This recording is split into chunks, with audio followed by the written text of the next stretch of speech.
Well, it's almost here. Signing day 2023 for the class of 2024. Try and keep that straight. I mix those years up all the time, but it's almost here. Depending on when you watch this video, it is anywhere from, well, somewhere 24 hours, or, well, we release these videos at 5 a.m. every day. And so it's anywhere from 26 hours or less. It's 26 hours or less away until signing day 2023. It starts tomorrow at 7 a.m. The faxes can start coming in, although they'll actually have one come in. Pitt will have one come in sooner than 7 a.m.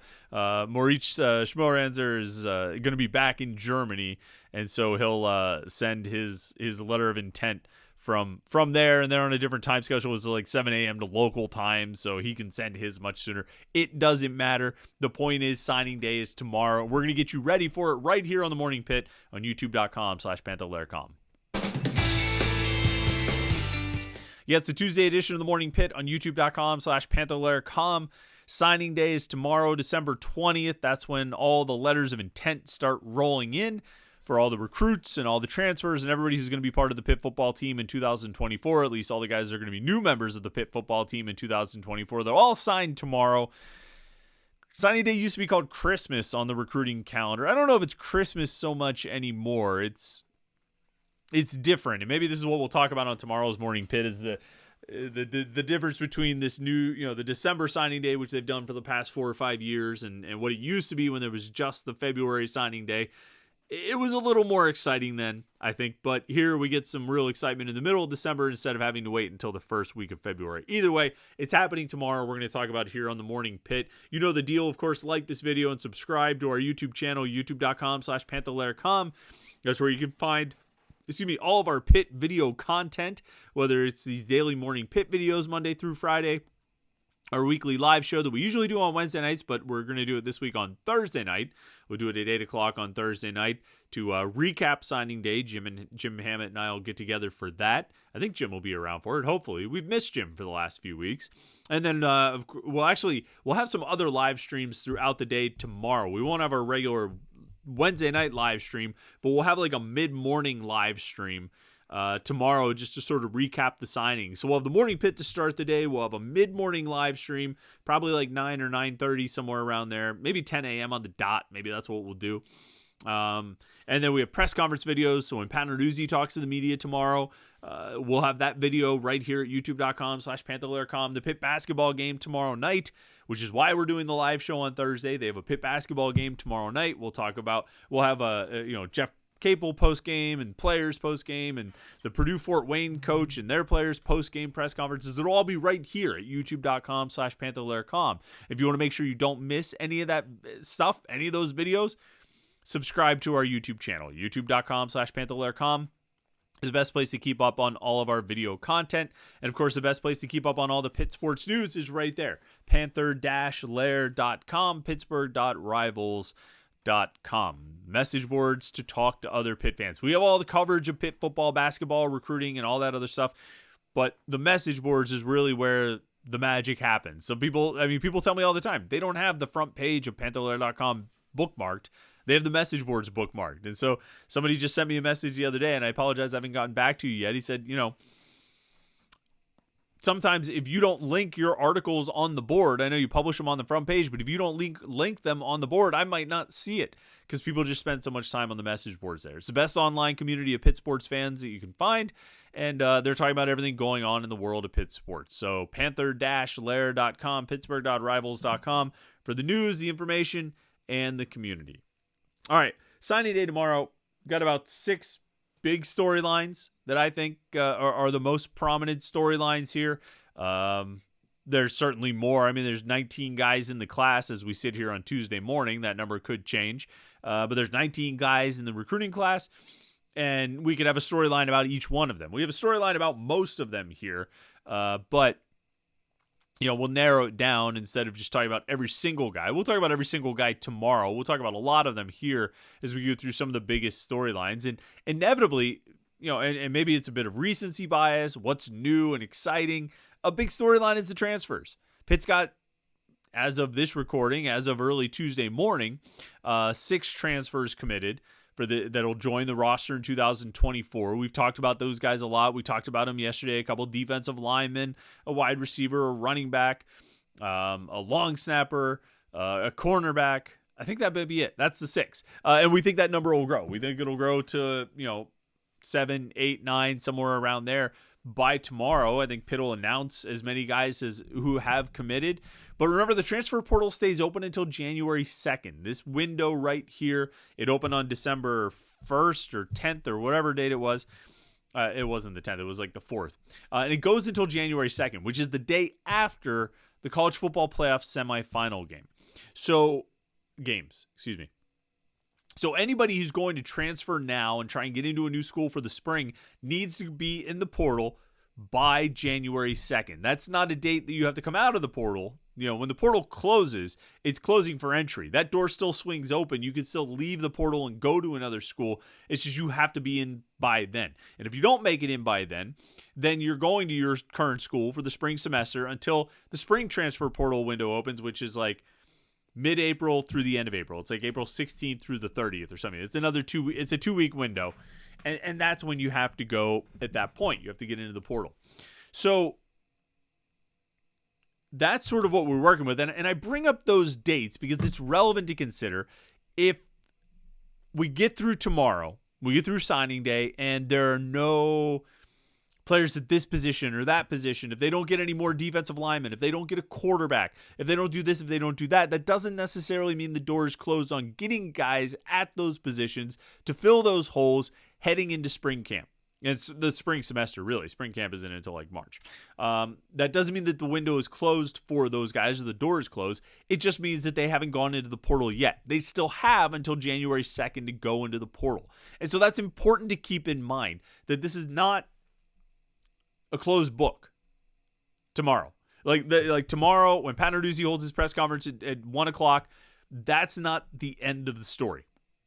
There's a lot more that can and will happen over the following 2 weeks. I mean, they've gotten recruits in that window. Because ultimately, like, we make such a big deal about signing day. Signing day is the day. And it is, and it's important, and it's a big deal. Everything becomes official. But the reality is, all these guys really have to do is clear admissions and get the necessary paperwork for enrolling in classes. I don't want to say that signing day is a lot of pomp and circumstance, because it's a big deal for us and it's a big day and it's very exciting. But, if a transfer wants to wait until like the day before, or the final day to enroll in classes, whatever that is, either the end of the ad drop period or whatever it is, and they want to wait until then before they decide to go to Pitt, they could do that. You know what I mean? Like that's up to them. If they want to do that, that's what they can do. Regardless of what they choose to do tomorrow on signing day. So that's important to keep in mind as you move forward and you watch things tomorrow and you get to the end of the day and you say, wait, they didn't get this or they didn't get that. They didn't get a transfer to do this. They didn't get a transfer to do that. Well, they don't need to. They don't need to have them all by tomorrow. Now, they'll have a bunch by tomorrow. They've got 6 already. Like I say, I think they'll get a couple more on top of that. But they don't need – it's not going to be a finished product. So keep that in mind as you move through this, okay? We'll be watching for more transfers to join the group. We're also going to be keeping an eye on Francis Brew and Jeremiah Marcelin. And this is something we'll watch throughout the day today and through the signings tomorrow. Francis Brew has been committed since the spring. 4-star defensive tackle out of Ohio, took an official visit to Michigan State this past weekend. That is a red flag. And it's something to keep an eye on. It's very concerning that Michigan State is making such a late push. Not just because Michigan State is some Big Ten school that's naturally going to draw the attention of a kid from Ohio, but because they're making an aggressive push for him. So that's one to keep an eye on. Jeremiah Marcelin took an official visit to Pitt in June. I believe he committed at that time, but he also took official visits to Louisville and Maryland. The coaches from Louisville and Maryland have not backed off. His commitment after that became public. They've not backed off. They've still been visiting him. They're still trying to flip him. He's the other guy we're sort of keeping an eye on here.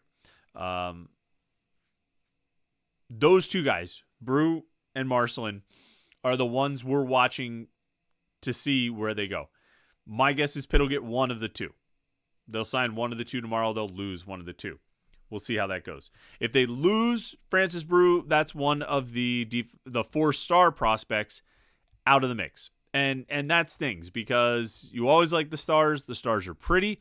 They make your class look pretty. They make everything very exciting. And it's disappointing when you lose one, particularly late in the process. Pitt's got 4 in this class. In addition to Brew, they have another defensive tackle, Jasir Whittington. They have Aliquippa linebacker Cameron Lindsay. And they have another defensive end from Florida, Sincere Edwards. So even if they lose Brew, they've got Whittington, Lindsay, and Edwards as 4-star prospects in the class, which is nice. And then a couple of high 3-star guys in Marcelin and Caleb Holmes, the offensive lineman from Georgia.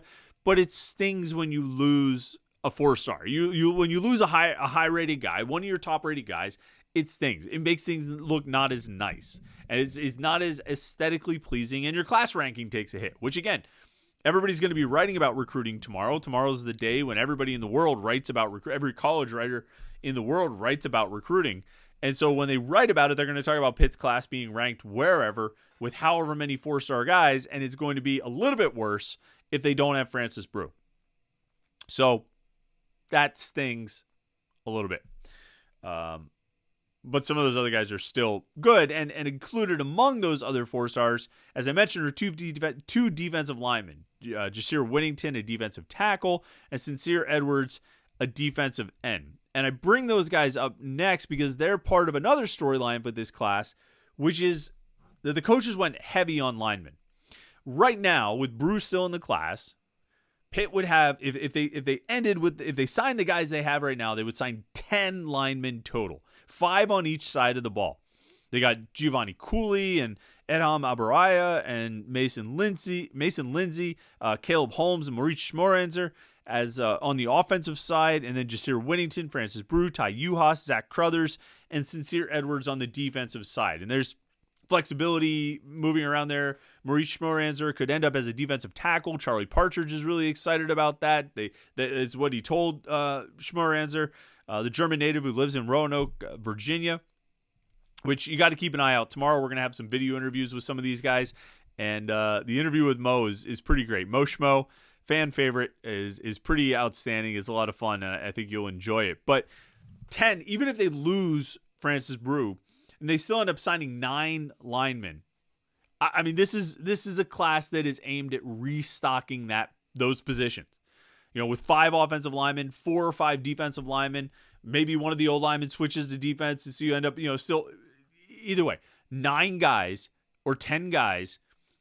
That's restocking those positions. And we've talked a lot about how much they need to restock those positions. And I think later this week, I'm probably going to write in the 321 column about the impact that some of those super seniors had on the depth and what Pitt was able to recruit over the last few years while they were trying to manage a roster that had all these extra guys who weren't supposed to be there. You know what I mean? Like Devin Danielson, Tyler Bentley, and David Green weren't supposed to be on the roster in 2023. But they were, and that affected how Pitt recruited the defensive tackle position, I think, over the couple of years prior to that, which is why they end up with 1 D tackle in the 2022 class, 1 in the 23 class, 2 guys in the 21 class. They under-recruited defensive tackle over those years, possibly because they knew they had those other guys that were going to eat up scholarship spots beyond the point when they were supposed to. So I'm probably going to write about that later this week. But now you're cycling all of those guys out. You're cycling those super seniors out. You don't have many of them left. Those guys who have that extra year from COVID and they're playing 6 years instead of 5 because of it. And so now you've really got the space to reload on both lines, on both sides of the line, on both sides of the ball along the line of scrimmage. You've got a chance to reload, and that looks like what the coaches are doing in this class with all these offensive linemen and all these defensive linemen. I also think they're reloading to some extent, and this is a multi-year process, at linebacker. 3 linebacker recruits in this class. I already mentioned Cameron Lindsay, the 4-star from Aliquippa, Jeremiah Marcelin, the 3-star, high 3-star from Miami, and then Davin Bruton, who's a 3-star prospect out of Red Bank, New Jersey, Red Bank Catholic is the school he goes to. He's a little bit lower rated than the other two, but a super productive middle linebacker on a state championship winning team. Bruton had 132 tackles this past season, playing in 11 games. You could do the math on how many tackles per game that is. He had 19 tackles in one of his games. He was 6'1", 225 pounds. Aside from the specifics of Davin Bruton, what's interesting to me is that they're signing 3 linebackers in this class, with Lindsey, Marcelin, and Bruton following last year's class when they also signed 3 linebackers in Rasheem Biles, Jordan Bass, and knew I'd blank on somebody's Braylon Lovelace. The guy who did, the guy who played the most, and the local guy is the one I blank on. Restocking the position again. Moving past the point where you've got these super seniors on the roster and you're refilling spots. You've got these spaces. Finally, you've got these spaces available that you can use them to refill and rebuild the depth on the roster. And they're doing it now with 6 linebackers over the course of 2 classes. Following the 2022 class when they signed 2 guys and only one of them is still around because Marquand Pope, I was drawing a blank on his first name. I knew it was Pope, but I couldn't remember his first name, had a medical disqualified. So Kyle Lewis was the only linebacker, from that class. But now with 6 over the course of 2 classes, they're refilling it and restocking it. And I mean, I think last year's class, the guys who were freshmen this past season, Bass and Biles and Lovelace, all look really good.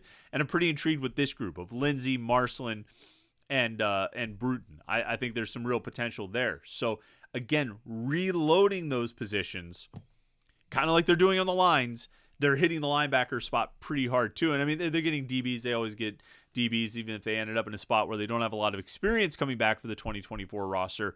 They've got numbers, they've got bodies. But linebacker, defensive line needed a reload, and they're getting it out of this year's class at both spots, the last 2 years' classes at linebacker. All right, and then the final storyline, I mean, like I said, there's a lot of storylines about this class, but the final one that stands out to me that I want to talk about here is the skill position guys. Because as much as they've reloaded linebacker with 6 over the last 2 classes, and they've reloaded the line this year with 9 or 10 linemen on both sides of the ball, 5 on one side, 4 on the other, maybe 5 on the other, and they're really restocking there, like offensive skill is virtually untouched. I mean, really untouched. As you look through this class, it's currently constructed of 19 guys. There's 1 quarterback, 1 running back, and 1 wide receiver, and no tight ends. The only other offensive prospects are all offensive linemen, and then everybody else is on defense. 1 quarterback, okay, you don't typically sign more than 1 quarterback. 1 running back, yeah, sometimes you'll take 2. A lot of times you'll take 1. They had 2, and then they lost a commitment, but they got 1, and then 1 wide receiver. And that one is probably a spot where, even though they signed 4 guys last year, they probably could have stood to get more than 1 wide receiver in this recruiting class of 2024 just to keep rebuilding that room and restocking it. That's the one where they probably fell short on their numbers. And because they only got 1 wide receiver, to me, it makes the quarterback and running back situation stand out even more. Because now I look at it and I'm like, so your offense recruiting basically is all linemen plus 1 quarterback, 1 running back, and 1 receiver. It just seems thin. It seems thin. And like, I'm not saying they should go get 3 quarterbacks or 3 running backs. I don't even know if they need more than 1 quarterback. But taken as a group, when you say the entirety of the skill positions, they got 3 guys. I don't know. It seems like they fell short of probably what their goals were and probably what I would have said they needed out of the recruiting class this year. I think they kind of fell short, but that's where they're at. Now they filled it out with transfers. They got transfer running back from Western Carolina. They got transfer wide receiver from Western Carolina. And again, they signed 4 wide receivers last year. They signed 2 running backs, but one of them already transferred, TJ Harbison. But they did sign 4 wide receivers. None of those guys have gone into the portal. So it seems like, if they're going to rebuild the depth of that room, they did a good job of that last year, but I don't think just because you signed 4 wide receivers last year doesn't mean you should only take 1 this year. I feel like that was a missed opportunity. We'll see. Maybe some guys will be available in January, and they might be able to get another freshman wide receiver to come in here, but they're going to need to clear room for that to happen. I think they already need to clear some space just to fit all the transfers that they're trying to bring in, and they'll need to clear more room for more transfers and more any additional high school guys they might want to add. But that's 6 storylines that stand out to me. 6. There's a lot more to talk about, and there's a lot more we will talk about. And, of course, we'll have a Morning Pit tomorrow to get signing day started, and we'll go over a bunch of the storylines there. But by and large, those are some of the things that stand out the most to me about this recruiting class. We're going to talk about these guys a ton. You're going to hear from them themselves. You're going to hear what they have to say. We're going to have, like I say, a live stream tomorrow morning. Let's shoot for like 10 a.m. I think 10 a.m. will be a good time to do a live stream tomorrow morning just to recap everybody who's signed and kind of what we think about the players. And then we'll have Pat Narduzzi's press conference. We'll have stuff from the basketball game tomorrow night. We'll have another Morning Pit on Thursday morning. We'll have a live stream on Thursday night at 8 o'clock with Jim and me talking about the signing class and basketball and everything else. We got a lot going on. And it's all happening at Panther-Lair.com. It's happening at YouTube.com/Panther-Lair.com. So you should follow us on all those places. Like this video and subscribe to YouTube.com/Panther-Lair.com and head over to the website Panther-Lair.com. Pittsburgh.rivals.com to never miss any of our Pitt sports news. Thanks so much for tuning in today. I've got a lot to do between now and tomorrow morning at 7 a.m. So make sure you stay tuned to all of it and get all of our coverage at signing day. It's going to be great. It's always a lot of fun, and we look forward to it. So right here, right there at Panther-Lair.com. And then, of course, right here at youtube.com/Panther-Lair.com. So thanks for watching the video today. I hope you had a great Monday yesterday. I hope your Tuesday goes great. And we will talk to you on signing day tomorrow right here, the Morning Pit, youtube.com/Panther-Lair.com.